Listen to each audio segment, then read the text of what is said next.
আজকের অনুষ্ঠানে সম্মানিত অতিথিবৃন্দ ও অভিভাবক, আসসালামু আলাইকুম ওয়া রাহমাতুল্লাহ। আমি আপনাদের সামনে দ্বীনি শিক্ষার গুরুত্ব নিয়ে কিছু কথা বলতে চাই ইনশাআল্লাহ। কুরআন শিক্ষার গুরুত্ব সম্পর্কে পবিত্র কুরআনে সূরা জুমার 9 নম্বর আয়াতে আল্লাহ তাআলা বলেন, কুল হাল ইয়াস্তাউল্লাযীনা ইয়ালামুন ওয়াল্লাযীনা লা ইয়ালামুন। অর্থাৎ হে নবী, আপনি বলে দেন, যারা জানে আর যারা জানে না তারা দুইজন সমান নয়।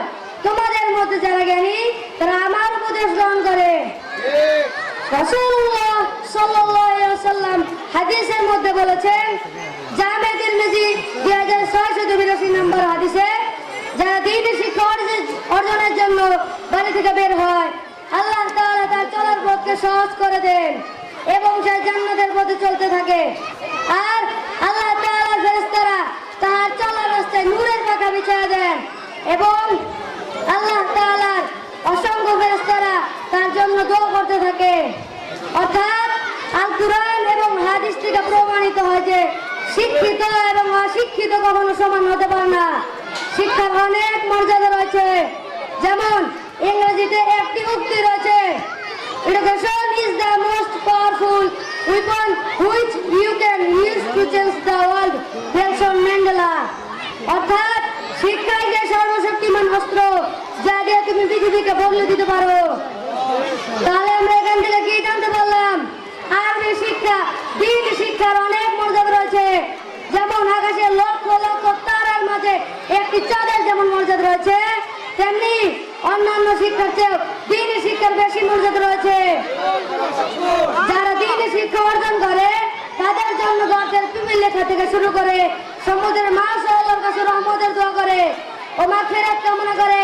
এমনকি আসমানের নিচে জমিনের উপরে প্রত্যেকটি মাখলুকাত তার জন্য রহমতের দোয়া করতে থাকে। তাহলে আমরা পবিত্র কুরআন ও হাদিস থেকে কি বুঝতে পারলাম? দ্বীনি শিক্ষার কত গুরুত্ব, কত মর্যাদা রয়েছে। এখানে শিক্ষা বলতে দ্বীনি শিক্ষার কথা বলা হয়েছে। শিক্ষা হলো জাতির মেরুদণ্ড। তবে হ্যাঁ, দ্বীনি শিক্ষা একমাত্র জাতির কল্যাণ নিয়ে আসতে পারে। এজন্য ১৫০০ বছর আগে রাসূলুল্লাহ সাল্লাল্লাহু আলাইহি ওয়াসাল্লাম হাদিসের মধ্যে বলেছেন, তালাবুল ইলমি ফরিদাতুন আলা কুল্লি মুসলিম। অর্থাৎ দ্বীনি ইলম শিক্ষা করা প্রত্যেক মুসলমানের উপর ফরজ।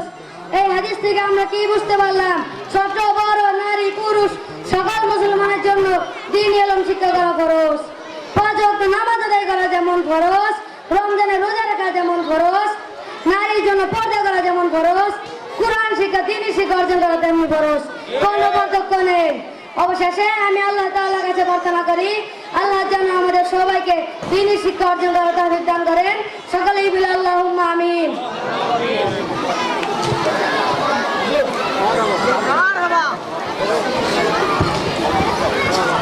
আলহামদুলিল্লাহ ভাই, আপনারা খুশি না বেজা? খুশি না বেজা? আর আপনারা কি খুশি হবেন যে টাঙ্গাইলের মুরব্বী, যিনি পশ্চিম টাঙ্গাইলের এই নুরানির জন্য চোখের পানি ফেলাইছেন আর আফসোস করছেন, আরে আমি আব্দুল আজিজ টাঙ্গাইলের মধ্যে আল্লাহ আমাকে বানাইলো, মারা যাওয়ার পরে জিজ্ঞাসা করে, হে অমুক, তোমাকে আমি টাঙ্গাইলে পড়েছিলাম, কি করছো? এটি নিয়ে একান্ত ভাই মাদ্রাসার সমস্ত কাজ ফেলাই দিয়া ওই পিচ্ছি পোলাবানের মতো ডান পাশে বসে চাতস পাখির মতো তাকায় আছে। আর যখন ওই লেখা সুন্দর হয়, মুখে মিষ্টি হাসি, যখন উপস্থাপনা সুন্দর, মুখে মিষ্টি হাসি। আরে টাঙ্গাইল জেলায় ৪ থেকে ৪৫০ মাদ্রাসা, এই নুরানি যার মাথা হাতে চলে, যে জন্ম দিচ্ছেন, প্রতিষ্ঠা করছেন, সেই আমাদের টাঙ্গাইলের মুরব্বী আজকে যিনি আসছেন, আমাদের দুলেরচর মাদ্রাসার মুরব্বী আব্দুল আজিজ সাহেব হুজুর।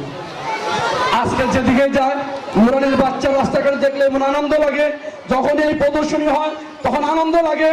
আজকের এই উপস্থাপনা, এই বক্তৃতা, আজকের এই অনুষ্ঠান আমার মনে হয় অদ্যবর্তী টাঙ্গাইলের মধ্যে ১ নম্বর প্রদর্শনী।